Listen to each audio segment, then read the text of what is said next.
Bismillahirrahmanirrahim. Assalamualaikum warahmatullahi wabarakatuh.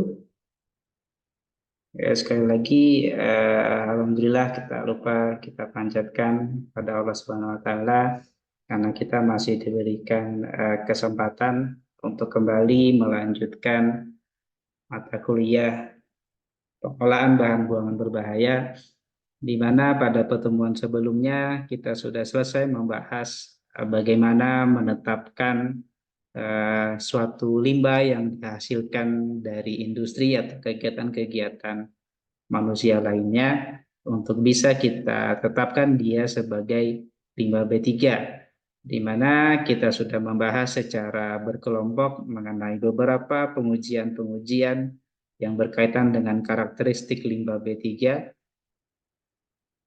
di mana kita kemarin ada dua kelompok ya yang membahas pengujian-pengujian. Ada pengujian TCLP yang paling umum digunakan, tapi ada juga pengujian mengenai karakteristik seperti mudah meledak, mudah menyala, reaktif, ataupun yang korosif. Nah, pada kesempatan kali ini saya akan melanjutkan pembahasan kita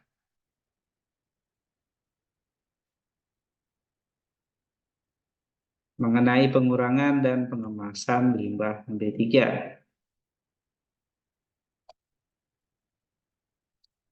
Jadi pada kesempatan kali ini saya akan membahas mengenai bagaimana prinsip-prinsip pengurangan terlebih dahulu dari kegiatan-kegiatan atau industri-industri yang menghasilkan limbah B3, kemudian sebelum dilakukan pengelolaan perlu dilakukan yang dinamakan dengan karakteristik.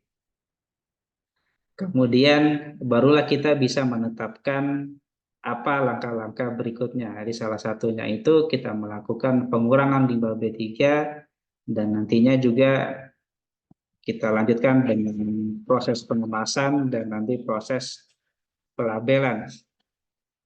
Kita mulai dari pengurangan limbah B3.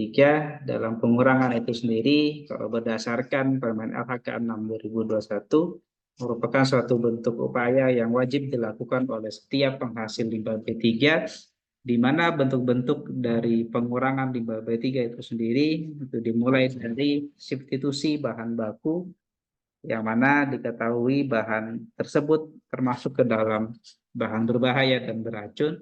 Yang kedua, dengan melakukan modifikasi dari proses-proses yang pada umumnya ini di industri, di mana dalam suatu proses produksi suatu barang misalnya yang berpotensi menghasilkan limbah B3. Jadi dengan adanya modifikasi proses tersebut diharapkan terjadinya minimasi minimal dari limbah B3 yang dihasilkan, atau justru malah menghilangkan limbah B3 tersebut. Yang ketiga, upaya-upaya pengurangan tadi dapat dilakukan dengan adanya penggantian teknologi. Jadi teknologi-teknologi yang tentunya yang ramah lingkungan. Contoh-contoh substitusi, modifikasi proses. Untuk substitusi sendiri biasanya kita lakukan dengan mengganti bahan yang sebelumnya itu bahan bakunya itu bahan B3, kita ganti dengan bahan yang non B3. Kemudian modifikasi proses yang dapat kita lakukan dengan melakukan pemilahan dari proses-proses produksi sehingga dia berjalan lebih efisien. Efisien di sini bisa dalam bentuk pengurangan limbah B3 yang nantinya dihasilkan dalam suatu proses produksi. Kemudian kita masuk ke pengemasan limbah B3. Persyaratan dalam pengemasan limbah B3 atau kemasan-kemasan yang dapat digunakan untuk limbah B3 itu dapat berupa bahan logam atau bahan plastik. Kemudian kemasan tersebut dapat menyimpan si limbah B3 tersebut agar tetap di dalam kemasan.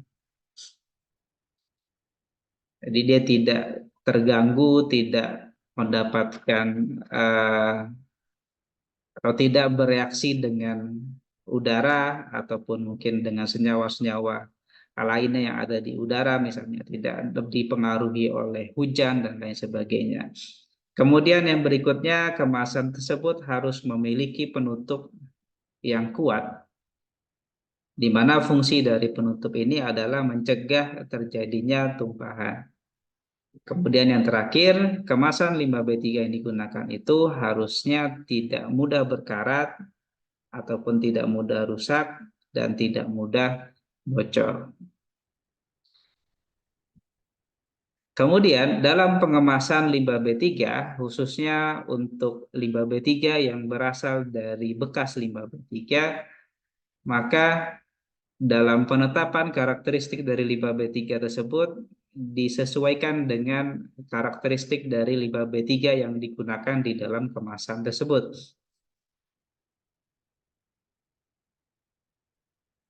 Atau bisa juga disesuaikan dengan kategori dan karakteristiknya yang saling sesuai atau yang sesuai, yang tidak saling bertentangan. Yang berikutnya, pengemasan terhadap kemasan tersebut dapat juga dilakukan setelah kemasan tersebut dicuci,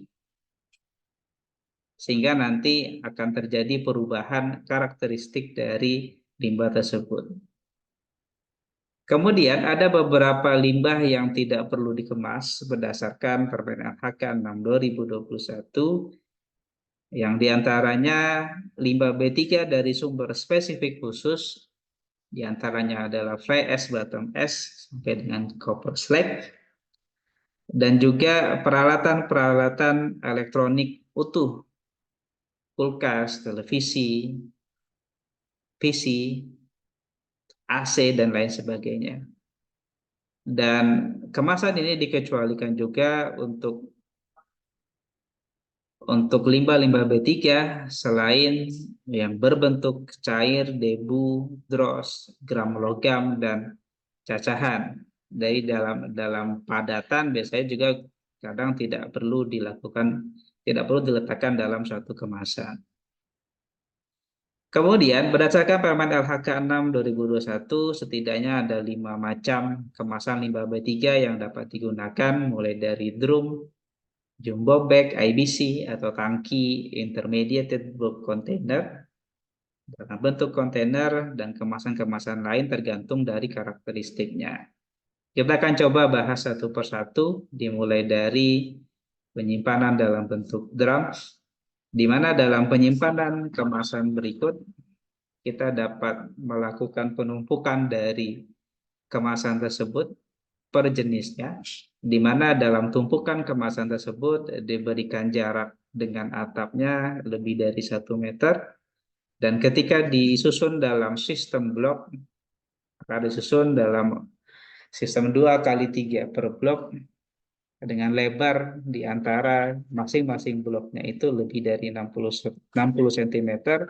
Sebagai dasarnya itu agar bisa manusia ataupun peralatan-peralatan pengangkut bisa melalui antar blok tadi.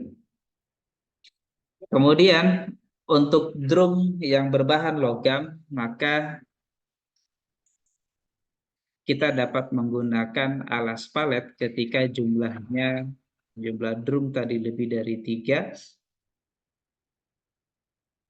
di mana nanti dalam satu palet itu ada 4 drum yang disusun secara bertingkat dan secara maksimalnya bisa mencapai 3 lapisan. Sedangkan untuk yang drum plastik, dia rak penyimpanannya dia bisa lebih tinggi dibandingkan dengan yang drum logam. Ini gambaran bagaimana pola penyimpanan dari limbah B3 yang menggunakan drum. Ini perkiraan jarak 60 cm antar setiap blok tadi. Kemudian ini ketika menggunakan drum berbahan plastik, kita bisa menggunakan hingga tingkat 4.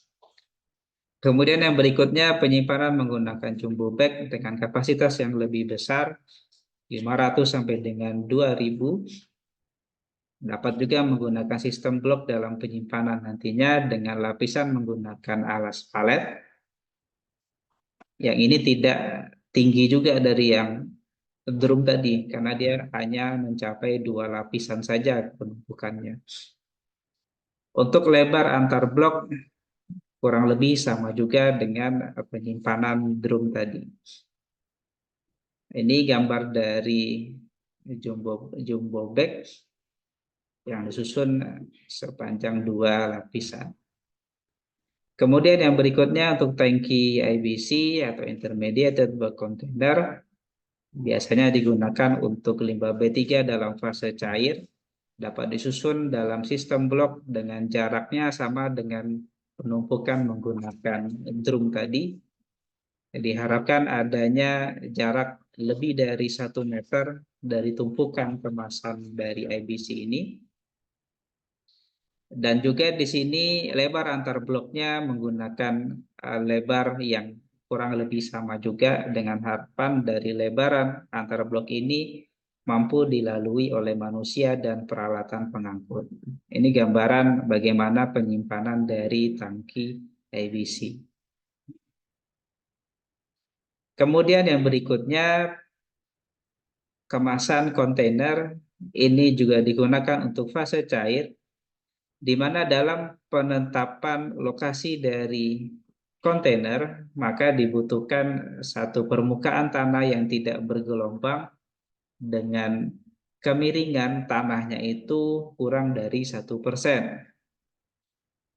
Dan pada area kontainer ini harus dilengkapi saluran drainase untuk mengakomodir ketika terjadinya ceceran, baik ketika pengisian atau nanti ketika pengurasan.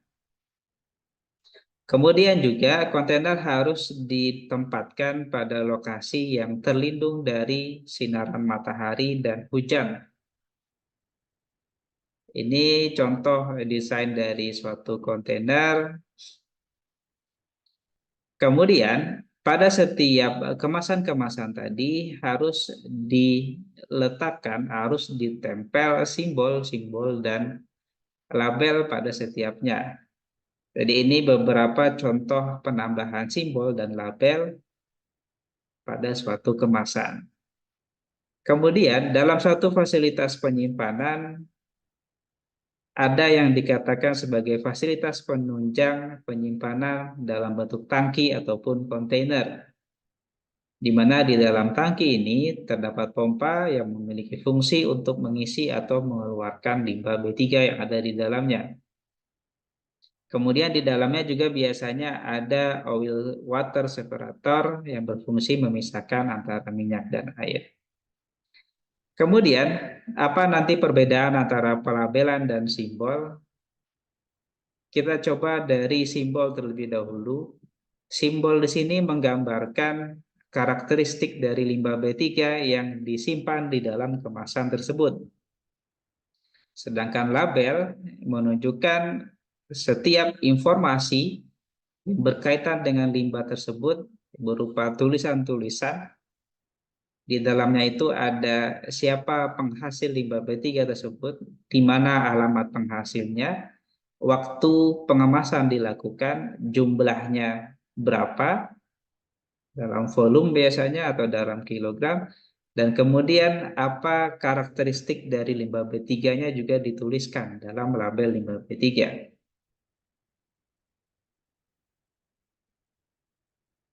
Jadi dalam pelabelan limbah B3 ada proses penandaan dan pemberian label yang dilekatkan atau dibubuhkan langsung di kemasan. Kemudian untuk simbol limbah B3, simbol yang menunjukkan karakteristik limbah B3 itu harus diletakkan pada wadah atau kemasan limbah B3, diletakkan juga pada tempat penyimpanan limbah B3 dan pada alat pengangkut limbah B3. Di mana penandaan limbah B3 ini dilakukan agar memudahkan atau agar memastikan bahwa pengelolaan limbah B3 tersebut aman. Penandaan di sini dalam artian kita menempelkan simbol dan label limbah B3. Bentuk dasar dari simbol limbah B3 itu berupa bujur sangkar 45 derajat atau belah ketupat, di mana nantinya simbol yang digunakan harus dapat terlihat pada jarak lebih dari 20 meter.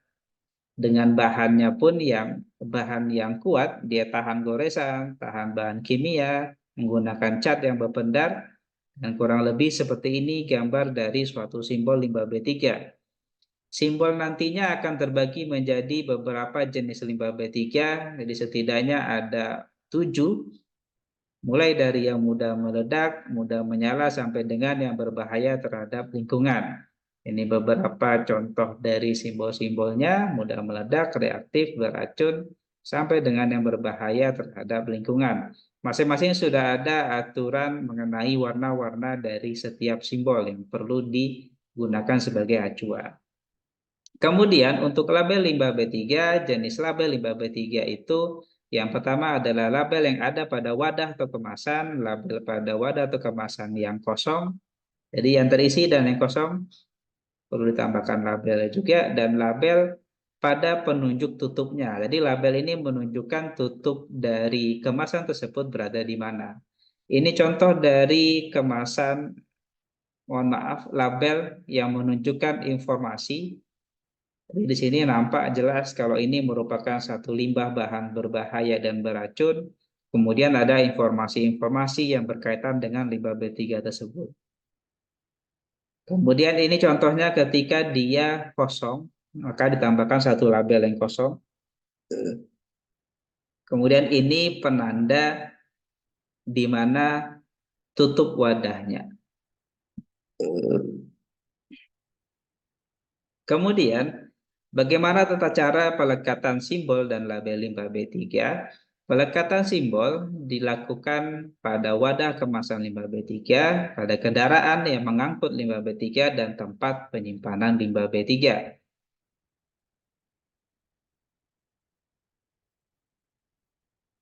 Pada wadah kemasan, pelekatan simbol itu disesuaikan dengan karakteristiknya. Jika suatu limbah B3 memiliki lebih dari satu karakteristik limbah B3, maka yang ditempel adalah yang dominannya atau yang membutuhkan penanganan pertama dalam kondisi yang darurat.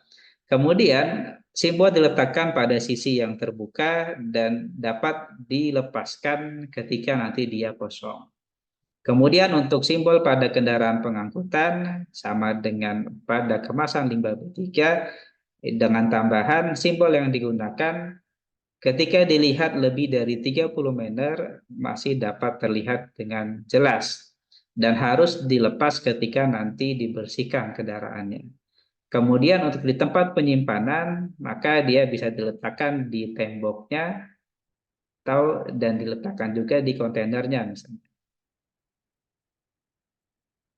Dan peletakan atau pemilihan simbolnya sama dengan pemilihan simbol yang ada pada kemasan. Kemudian untuk label sendiri diletakkan pada wadah kemasan yang terisi dan kosong dan pada tempat yang menunjukkan tutup dari wadahnya. Ini sebagai gambarannya, contoh-contoh pelekatan pada satu karakteristik dari limbah B3. Untuk yang gambar A, yang gambar B ini ada lebih dari 2. Kalau di sini ada lebih dari 2, tapi ada 2 yang dominan. Sedangkan yang C ini yang kosongnya. Dan kemudian ada kombinasi pelekatan simbol yang berkaitan dengan limbah B3 dan karakteristiknya. Jadi contohnya ketika adanya 1, 2, lebih dari 2 misalnya, maka nanti akan ada salah satu atau keduanya yang nantinya digunakan sebagai simbolnya. Mungkin itu saja yang bisa saya sampaikan pada kesempatan kali ini mengenai bagaimana prinsip pengurangan dari limbah B3, kemudian bagaimana pemilihan kemasan dan pelabelan dari limbah B3. Silakan nanti kalau ada yang ingin ditanyakan, bisa ditanyakan melalui platform yang nanti sudah saya sediakan. Untuk berikutnya kita akan melanjutkan pembahasan mengenai pengumpulan dan pengangkutan limbah B3. Sekian dari saya, kurang lebihnya mohon maaf. Assalamualaikum warahmatullahi wabarakatuh.